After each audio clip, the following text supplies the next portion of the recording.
বিসমিল্লাহির রহমানির রহিম। প্রিয় শিক্ষার্থীরা, আশা করি বাসায় ভালো আছো। আলহামদুলিল্লাহ, আমিও ভালো আছি। তো দেখো, আজকের যে অংশটুকু নিয়ে আসছি সেটি শুধু কিন্তু আমাদের নবম দশম শ্রেণীতে যে অন্তর্ভুক্ত তা না, এর বাইরে তুমি যখন ভর্তি পরীক্ষা দিতে যাবা, বিশেষ পরীক্ষা দিবা, চাকরির পরীক্ষা দিবা, সেখানেও কিন্তু এই অংশগুলো লাগবে। আর নবম দশম শ্রেণীতে যদি দেখি আমরা ব্যাপন নিঃসরণের হার নির্ণয় করতে গেলে আমাদের আণবিক ভর নির্ণয় করতে হয়, সেখানে আমাদের লাগবে।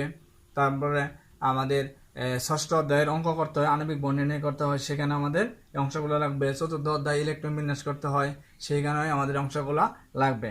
তো আজকের টপিক দেখো, আমরা কি দেখতে পাচ্ছি, দেখো, পা সংখ্যা থেকে পা ভর, পা সংখ্যা থেকে পা ভর টেকনিক। টেকনিকের আগে দেখো আমি 2n+1, তার মানে পা সংখ্যা থেকে পা ভর 2n+1 টেকনিক। যেগুলো এখানে পাটা আসলে দেখো, যারা রসায়ন পড়েছে তারা পারবো। পা মানে এখানে লেখা আছে, তারপরে পা মানে পারমাণবিক। পা মানে কি? পারমাণবিক। তাহলে পারমাণবিক সংখ্যা থেকে পারমাণবিক ভর 2n+1 টেকনিক আমরা শিখব। 2n+1, এখানে এনটা কি দেখো, এনটা হলো মৌলের বিজোড় পারমাণবিক সংখ্যা। এনটা কি? মৌলের বিজোড় পারমাণবিক সংখ্যা। তাহলে আমরা জানি পদার্থ সারণীতে 118টি মৌল আছে। সেই 118টি মৌলের মধ্যে থেকে আমি আজকে তোমাদের 1 থেকে 20 পর্যন্ত মৌলের মধ্যে যাদের পারমাণবিক সংখ্যা বিজোড়, তাদের আমরা পারমাণবিক সংখ্যা থেকে পারমাণবিক ভর মনে রাখার টেকনিক আমরা শিখব। তাহলে তুমি শুধু মনে রাখবা পারমাণবিক সংখ্যাটা আমরা মনে রাখবো, পারমাণবিক ভর তোমার মুখস্থ দরকার নাই, শুধু একটু টেকনিকটা মাথায় মনে রাখার চেষ্টা করো, একটু করে মাথায় নিয়ে নেও। তাহলে দেখো 2n+1, এনটা মৌলের বিজোড় পারমাণবিক সংখ্যা। তাহলে 1 থেকে দেখো 20 পর্যন্ত বিজোড় পারমাণবিক সংখ্যা বিশিষ্ট মৌলটা কি আছে, তাহলে আমরা সংখ্যাটা জায়গা মনে করি, মৌলটা পরে দাও। তাহলে 1, 3, 5, 7, 9, 11, 13, 15, 17, 19, এই 10টি মৌল আছে। এই 10টি মৌলের মধ্যে আবার 2টা মৌলের ক্ষেত্রে ব্যতিক্রম। সেটা হলো, দেখো, প্রথম মৌলটা আছে আমাদের কিন্তু হাইড্রোজেন। হাইড্রোজেনের পারমাণবিক সংখ্যা 1। তাহলে 2n+1 অনুযায়ী আমরা যদি একটু পরে দেখি, তাহলে দেখো, তাহলে আমি মৌলের এই ক্ষেত্রে দেখো, আমি মনে রাখার জন্য না, তুমি অন্যভাবে মনে নিতে পারো, মনে করতে পারো, মনে রাখতে পারো। তাহলে দেখো 1 থেকে 20 পর্যন্ত মৌলের বিজোড় সংখ্যার মধ্যে মৌলগুলা মধ্যে আমি দেখো মৌলের প্রথম বর্ণটা, অর্থাৎ শব্দের প্রথম বর্ণটা আমরা নিচে দেখো। হা মানে হাইড্রোজেন, হা লে। হা মানে কি? হাইড্রোজেন প্রতীক H, পারমাণবিক সংখ্যা 1, লি, হা লি। লি মানে লিথিয়াম, পারমাণবিক সংখ্যা 3, প্রতীক Li। হা লি বু, বু মানে বোরন, বোরন প্রতীক B, পারমাণবিক সংখ্যা 5। না, না মানে কি? নাইট্রোজেন, প্রতীক N, পারমাণবিক সংখ্যা 7। ফ্লো, ফ্লো মানে ফ্লোরিন, প্রতীক F, পারমাণবিক সংখ্যা 9। সু মানে সোডিয়াম, প্রতীক Na, পারমাণবিক সংখ্যা 11। এ মানে কি? এখানে অ্যালুমিনিয়াম, অ্যালুমিনিয়ামের প্রতীক Al, পারমাণবিক সংখ্যা 13। ফ মানে ফসফরাস, প্রতীক P, পারমাণবিক সংখ্যা 15। ক্লো মানে Cl, প্রতীক পারমাণবিক সংখ্যা 17। মানে পটাশিয়াম, প্রতীক K, পটাশিয়ামের প্রতীক K। এখানে এটা ক্যালিয়াম শব্দ থেকে নেওয়া হয়েছে, অর্থাৎ ল্যাটিন ভাষা থেকে আসছে। পটাশিয়ামের মৌলের নামকরণ ল্যাটিন ভাষা, ক্যালিয়াম থেকে K ইলেকট্রন, অর্থাৎ পারমাণবিক সংখ্যা এখানে কত? 19। তাহলে তুমি মৌলগুলা কি? Hydrogen, lithium, boron, nitrogen, fluorine, sodium, aluminium, phosphorus, chlorine and potassium, এই 10টি মৌল আছে। এর মধ্যে 2টি ব্যতিক্রম বেরোবে, একটু পরে আমরা সেটা দেখতে পাবো। তাহলে দেখি, এন মানে মৌলের বিজোড় পারমাণবিক সংখ্যা। তাহলে আমরা যদি 2n সূত্রটা এখন প্রয়োগ করি, দিলে 2n সূত্রটা আমরা হাইড্রোজেনের ক্ষেত্রে আমরা 2n সূত্রটা প্রয়োগ করব। দেখো 2n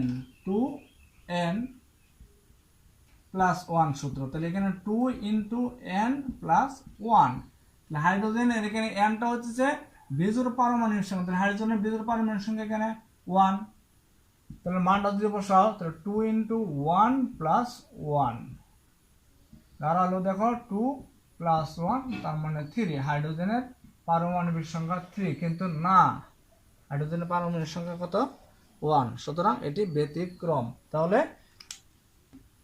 এটা আমাদের এখানে সূত্র প্রয়োগ হবে না, হাইড্রোজেনের ক্ষেত্রে ব্যতিক্রম। এখন দেখো লিথিয়ামটা আমরা দেখি। লিথিয়ামের ক্ষেত্রে, কার ক্ষেত্রে? লিথিয়াম। প্রতীক Li, পারমাণবিক সংখ্যা কত? 3। তাহলে 2n প্লাস 1 ইকুয়াল যদি আমরা বের করি 2 ইন্টু 3 প্লাস 1 7। এটা কিন্তু তার মানে লিথিয়ামের পারমাণবিক ভর হলো কত? 7। তাই তুমি মনে রাখবা লিথিয়ামের পারমাণবিক সংখ্যা কত? 3। 2n প্লাস 1 সূত্র প্রয়োগ করলে কত হয়ে গেল? 3 দুগুণে 6 প্লাস 1 তার মানে 7। দ্বিগুণের চেয়ে 1 বেশি, এইভাবে মনে রাখতে পারো। তাহলে 2n প্লাস 1 মানে কি? দ্বিগুণের পারমাণবিক সংখ্যা দ্বিগুণের চেয়ে 1 বেশি। পারমাণবিক সংখ্যা কি? দ্বিগুণের চেয়ে 1 বেশি। এখন দেখো তোমরা পঞ্চম অধ্যায়ে তৃতীয় অধ্যায়ে পড়েছিলে পারমাণবিক সংখ্যা কি? পারমাণবিক সংখ্যা কি বলা হয়?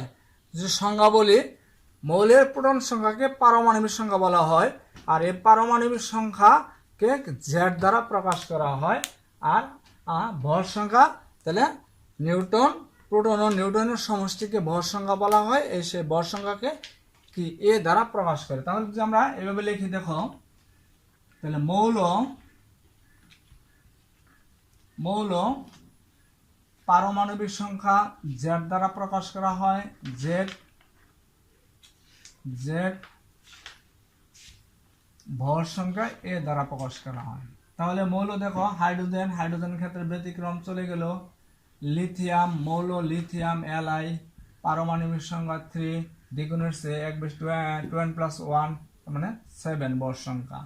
লিথিয়ামের পরে দেখো বোরন, প্রতীক B, পারমাণবিক সংখ্যা 5, তাহলে ভর সংখ্যা দ্বিগুণের চেয়ে 1 বেশি 11। দেখো তারপরে আছে নাইট্রোজেন। তারপরে কি আছে? নাইট্রোজেন, প্রতীক N, পারমাণবিক সংখ্যা 7, ভর সংখ্যা তাহলে 7 এর চেয়ে 1 বেশি, কিন্তু না, ভর সংখ্যা হলো 14। সুতরাং এটা আমাদের ব্যতিক্রম। নাইট্রোজেনের পরে আছে ফ্লোরিন, প্রতীক F, পারমাণবিক সংখ্যা 9, ভর সংখ্যা তাহলে কত হবে? দ্বিগুণের চেয়ে 1 বেশি, 2n প্লাস 1 19। ফ্লোরিনের পর আছে সোডিয়ামের প্রতীক Na, পারমাণবিক সংখ্যা 11, ভর সংখ্যা তাহলে 23। সোডিয়ামের পর অ্যালুমিনিয়াম Al, ভর সংখ্যা 13, পারমাণবিক সংখ্যা 13, ভর সংখ্যা হবে 27। অ্যালুমিনিয়াম পর ফসফরাস, প্রতীক P, পারমাণবিক সংখ্যা 15, ভর সংখ্যা 31। ক্লোরিন আসো, ক্লোরিনের প্রতীক Cl, ভর সংখ্যা আমরা যদি নির্ণয় করতেছি, তাহলে দেখো পারমাণবিক সংখ্যা হচ্ছে Cl এর পারমাণবিক সংখ্যা 17, ভর সংখ্যা তাহলে দ্বিগুণের চেয়ে 1 বেশি, 2n প্লাস 1 35। কিন্তু এটা ব্যতিক্রম, 35.5। পটাশিয়াম কে, পারমাণবিক সংখ্যা 19, ভর সংখ্যা তাহলে দেখো দ্বিগুণ আছে 38 39। তাহলে 1 থেকে 20 পর্যন্ত মৌলের মধ্যে আমরা ব্যতিক্রম পেলাম। হাইড্রোজেনের ভর সংখ্যা 1, পারমাণবিক সংখ্যা 1, আর নাইট্রোজেন। তাহলে ব্যতিক্রম বললাম নাইট্রোজেন এন্ড হাইড্রোজেন, এই দুটো আমাদের ব্যতিক্রম। তাহলে দেখি, তাহলে আজকে আমরা শিখলাম পারমাণবিক সংখ্যা, পারমাণবিক সংখ্যা থেকে পারমাণবিক ভর নির্ণয়, পারমাণবিক সংখ্যা থেকে পারমাণবিক ভর নির্ণয়। কি টেকনিক? 2n+1। এখানে n সমান কি? মৌলের 1 থেকে 20 পর্যন্ত মৌলের বিজোড় পারমাণবিক সংখ্যা বিশিষ্ট মৌল তাদের। তাহলে তুমি শুধু পারমাণবিক সংখ্যাটা মনে রাখবা। এখন তোমার পরীক্ষায় আসলো কি? ফসফরাস।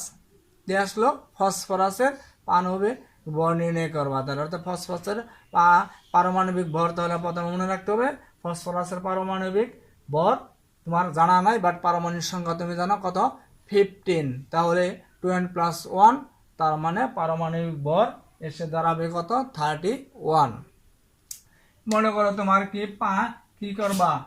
তোমার HCl হাইড্রোক্লোরিক অ্যাসিডের আণবিক ভর আমরা নির্ণয় করব। তাহলে হাইড্রোজেনের পারমাণবিক সংখ্যা 1, পারমাণবিক ভরও 1 প্লাস, তাহলে যৌগের মধ্যে মৌলগুলোর মোট পারমাণবিক ভরটাই হইতেছে কি? আণবিক ভর। তাহলে সিএল এর তুমি পারমাণবিক ভর তোমার মনে নাই, কিন্তু পারমাণবিক সংখ্যা মনে আছে কত? 17। তাহলে তুমি জানো বিজোড়, তাহলে বিজোড় হলে দ্বিগুণের চেয়ে 1 বেশি, তাহলে 17 × 34 আর 1 35, তার মানে এটা 35.5 পেয়ে গেলাম 36.5। এই ছিল আণবিক ভর। কারণ এগুলো দিয়ে আমাদের কিন্তু অ্যাভেলেবেল অঙ্ক ষষ্ঠ অধ্যায় থেকে আসে। তাহলে আজকে আমরা শিখলাম। আর এখান থেকে আরেকটা জিনিস শিখতে হবে, মৌলের কি এক্স একটা মৌল নিলাম, বাম পাশে আমরা নিচে জেড বসাইলাম, বাম পাশে উপরে এ বসাইলাম। তাহলে এ দ্বারা কি বোঝাচ্ছে? পারমাণবিক ভর সংখ্যা, আর জেড দ্বারা পারমাণবিক সংখ্যা। তাহলে এটা যদি আমি এখান থেকে এক্স জেডের পরিবর্তে মনে করো, জেডের পরিবর্তে আমরা কি বসাইলাম? জেডের পরিবর্তে আমরা 15 বসাইলাম। তাহলে 15, তাহলে 15 হলো আমাদের কিন্তু পারমাণবিক সংখ্যা। তাহলে 15 পারমাণবিক সংখ্যা বিশিষ্ট মৌলটাকে ফসফরাস। তাহলে পি ফসফরাস হয়ে গেল, একটা ফসফরাস। আর তাহলে বিজোড়, তাহলে বিজোড়ের চেয়ে কি? দ্বিগুণের চেয়ে 1 বেশি, তার মানে কত? 31। তার মানে পি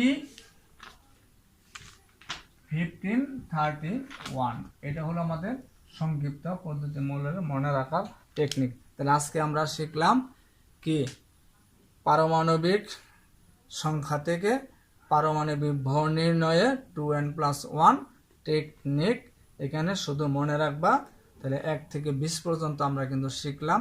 তাহলে পারমাণবিক সংখ্যা বিজোড় হলে বিজোড়ের চেয়ে, অর্থাৎ বিজোড়ের সাথে দ্বিগুণ এর চেয়ে 1 বেশি, অর্থাৎ 2n+1। এইভাবে আমরা বাসায় আরো বেশি প্র্যাকটিস করব। তো এই পর্যন্ত। আসসালামু আলাইকুম।